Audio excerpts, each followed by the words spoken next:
جن کو 2 وقت روٹی نہیں ملتی وہ کیا اللہ سے لو لگائیں گے؟ جو 10-12 گھنٹے دن میں کام کرتے ہیں وہ رات کو کہیں جاگیں گے، کھڑے ہوں گے اللہ کے حضور؟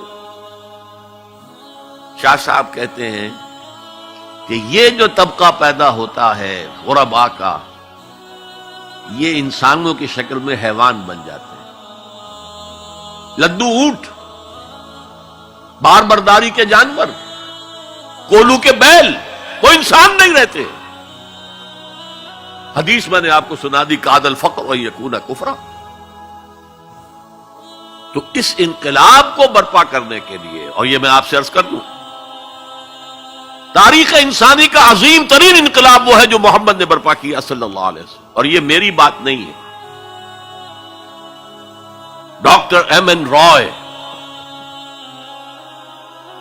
ممبر communist international,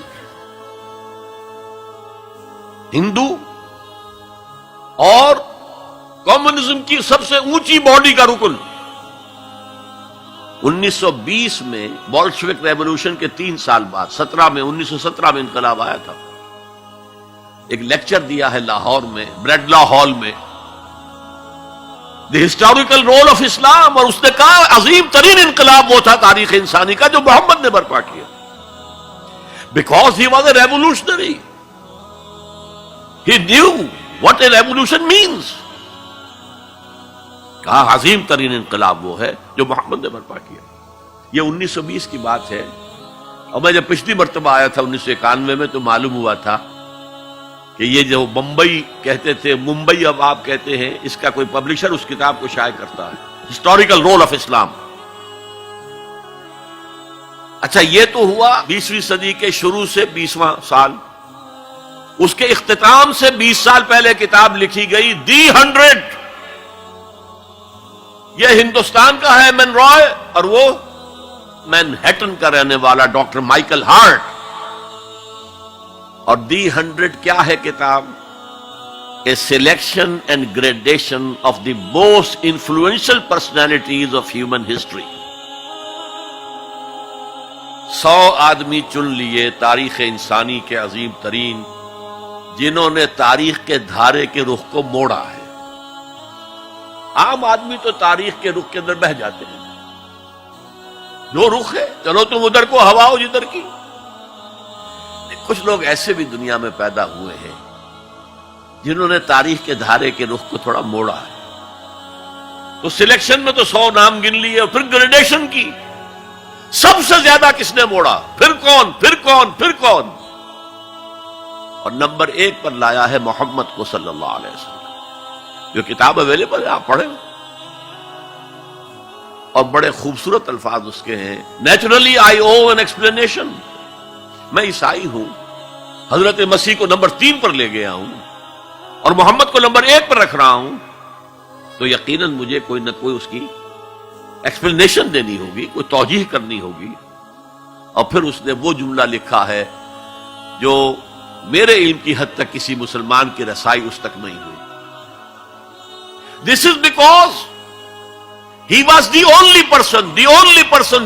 person who was supremely successful on both the religious and secular fields. تاریخ انسانی میں ایک ہی آدمی ہے جو ریلیجس اور سیکولر دونوں میدانوں میں بہت اونچا ہے۔ باقی سارے کیا ہیں؟ یا مذہب، روحانیت، اخلاق میں اونچے ہیں، تو ریاست، سیاست، اس سے کوئی سروکار ہی نہیں۔ حضرت عیسیٰ کا بھی یہی معاملہ ہے، گوتم بدھ کا بھی یہی معاملہ ہے۔ اور یا ادھر ہیں اونچے شہنشاہ ہیں، بڑے بڑے فاتح ہیں، تو دوسری طرف زیرو نہیں بلکہ مائنس لیول کو لانا پڑے گا۔ ایک ہی شخص ہے، وہ کہتا ہے ایک، دی اونلی، اسی لیے میں نے 3 دفعہ دہرایا ہے، the only person who was supremely successful at both the religious and secular planes۔ یہ ہے حضور کا انقلاب۔ برپا کس سے کیا؟ کتاب سے کیا۔ چنانچہ 3 مرتبہ وہ الفاظ آئے ہیں قرآن میں کہ آپ کا مقصد تھا دین کو غالب کرنا، اور اس کے لیے طریقہ کار کیا تھا؟ 4 دفعہ الفاظ آئے، 4 الفاظ، 4 اصطلاحات 4 دفعہ آئی۔ حضرت ابراہیم اور حضرت اسماعیل کی دعا جب وہ اذ یرفع ابراہیم القواعد من البیت و اسماعیل، اس میں دعا میں شامل ہے ربنا وابعث فیہم رسولا منہم، اے اللہ یہ جو میں اپنی نسل کی ایک شاخ کو یہاں آباد کر رہا ہوں، ان میں ایک رسول بھیجیو جو انہی میں سے ہو، کوئی مغایرت نہ ہو کہ باہر سے آیا ہوا رسول ہے، اس کی زبان اور ہے، ان کی زبان انہی میں سے ہو، اور وہ کیا کرے؟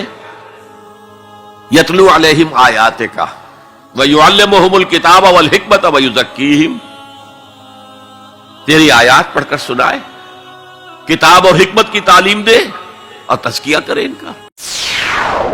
یا رب فاجمعنی بكل الصحب والأحباب واكتب لنا أن ندخل الجنات بالريان۔